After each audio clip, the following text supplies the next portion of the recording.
Gonzaga Nation SI, the Gonzaga Nation Media Network. He's Adam Morrison. I'm Dan Dickau. We're going to get right into it, where we're going to talk about Gonzaga's two games this week on the road, and a little bit about the WCC, what Adam and I both expect to see, not only this week, but in conference play. So, Mo, let's just jump right into it. Gonzaga goes on the road for two games. They play at USF and at Santa Clara. If you take out or St. Mary's, you take out BYU, these are probably the next two most difficult places to play, and they're back to back. What are your thoughts on this upcoming road trip for the Zags? It's going to be a big road trip. I think, San Francisco started off poorly, but it's been 11 and 6 on the season. Had that great win against Arizona State, but started 0 and 2. And Santa Clara is much better this year. I believe they're 11 and 5. So they're programs that are continuing to play well, kind of piggybacking a little bit off last year with some success. Then you mentioned that San Francisco building is a fantastic place to play. We've won there, but in the last 5 years, there's been some really close games, some tough battles. There's been a couple where, it may look like a 12-point victory or 10-point victory, but much closer than that, especially the Todd Golden teams that had us on the ropes a couple times. So, yeah, it's going to be a tough road trip, a great test for our guys. And I'm looking forward to it because we had a great start, obviously, against Pepperdine. But this is a big road trip to go 3-0. Yeah, that game against San Francisco, it's going to be interesting to see which Don's team shows up, because they've had some really good stretches and they've had some head scratchers. I mean, they're 0-2 in league play, and obviously you go 0-3 with a chance to stay out of the cellar. There's going to be some motivation there. When you look at the way they play, they shoot a ton of threes. They don't shoot a lot of mid-range. They play out of the post, but it's throw it into the post and then go split actions. I call them come together actions, where two guys come together and it's read and react.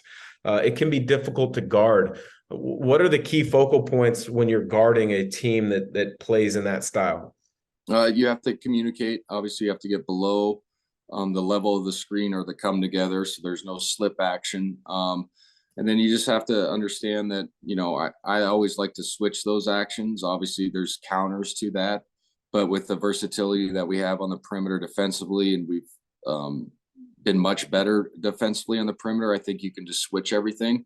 But the biggest thing is you have to have contact switches and you have to communicate. So if you can do that, you can eliminate some of the, slip baskets or, wide open jump shots.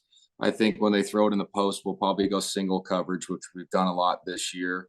So, yeah, you just have to – it has to be a game of communication, really, on the perimeter. I love their style of offense. I think it's hard to guard if you don't communicate. It's really good against bad teams, if that makes sense. But if you can be long and athletic and talk through things and be really vocal and be proactive defensively, you can really stifle it, where it turns into, once they throw it in the post, all the other actions don't matter, and then it's just one-on-one in the post. Yeah, it's one of those games. I think when you play against a team like that, it comes down to your principles defensively and things that you've worked on from the start of practice. It isn't necessarily a scouting report game, although you need to know it about Shabazz and Roberts, who are going to shoot it. But it's really about your principles of staying solid with what you've worked on from the first practice of the year. When you look at the second game of this road trip, Santa Clara, they've gotten off to a tremendous start. Herb Sendik's got those guys believing after losing a couple guys a year ago, including Jalen Williams, who's in the NBA now. What is it about Santa Clara's program that maybe is surprising to you this year? Well, I think it's a slow build, and Herb Sendik's obviously a great coach. They have the belief there. They kind of want to get back to where they were with, the Steve Nash era and more competitive. And then when you get into that gym for our game, it gets pretty wild and hectic. They call it the Rough Rider Night or whatever, their student section, but it's pretty good. And it reminds you of the old kennel, where it was a little bit out of line and not, what's the word I'm using? Politically correct nowadays.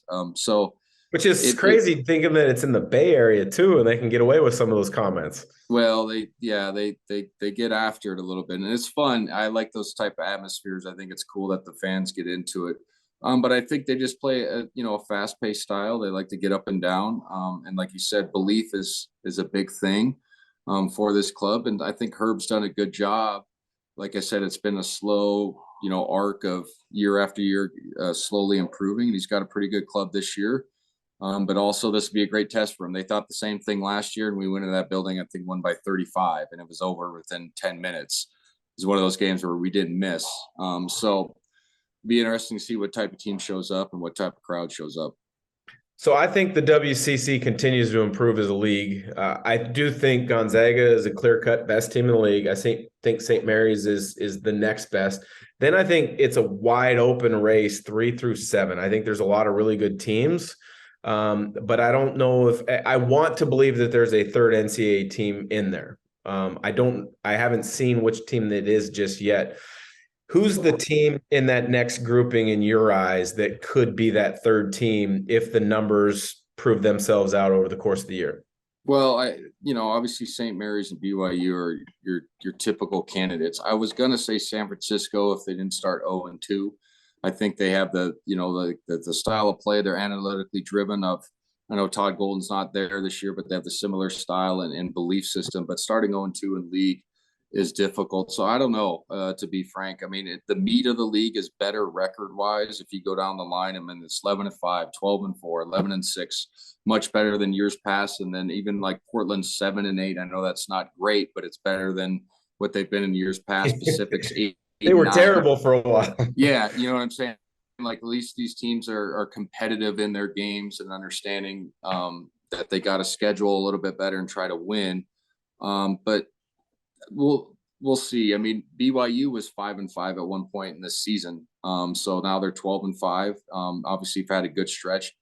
I think it's the typical candidates, Gonzaga, St. Mary's, and BYU. I'd be surprised if there'll be a third team. Not saying it's impossible because you never know how, the rest of the league goes and then how deep of a run a team can get to the NCAA tournament or, in our conference tournaments, what I mean. So we'll see. But to me, it's the three amigos. It's Gonzaga, it's St. Mary's, and BYU. Yeah, you mentioned BYU has played much better as of late. I was really concerned about them early in the season. And I think they have won 7 in a row. And with that, it brings the thought that they'll be out of the league next year. So we're back to a 9-team league. Would you like to see the league to expand to 10? Would you like to see someone get kicked out of the league and go to 8 and allow more non-conference games? What are your thoughts on that?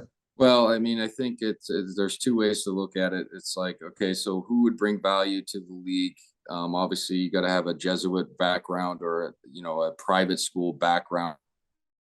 There's probably 2 teams that only come to mind for me. It's Seattle U and then it's Denver, right? And those are 2 programs that are not fantastic, but they would make sense as far as checking the boxes of size of school, private, location.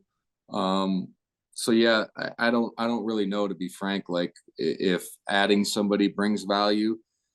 There's been talk that Pacific is not a great fit for this league. Like they should be in the Big West, and that's not a knock on them, but it just makes sense for them budget wise, especially like baseball, volleyball. Just playing the Big West, you could bust all your games, and that's still a good league for all those California teams. So I'm not really sure. That's an interesting topic, but it'll be interesting to see how the league moves forward once BYU leaves, and then obviously people have talked about Gonzaga maybe leaving, and that's a discussion for a different podcast later down the road, probably after the season. But there is going to be some shakeup, in my opinion, after this season. Yeah, it's fascinating. You can almost get kind of down the rabbit hole with articles right now about what could be with all these different scenarios. And yes, at some point we will have a longer podcast on that. So Mo, always good to chat Gonzaga hoops, WCC. We're not quite into the thick of league, but within another week or so, we're going to start seeing some teams distance themselves. And I think Gonzaga is going to go 2-0 this weekend and start to really put the clamps down on teams and the league. Yeah, this should be a fun one.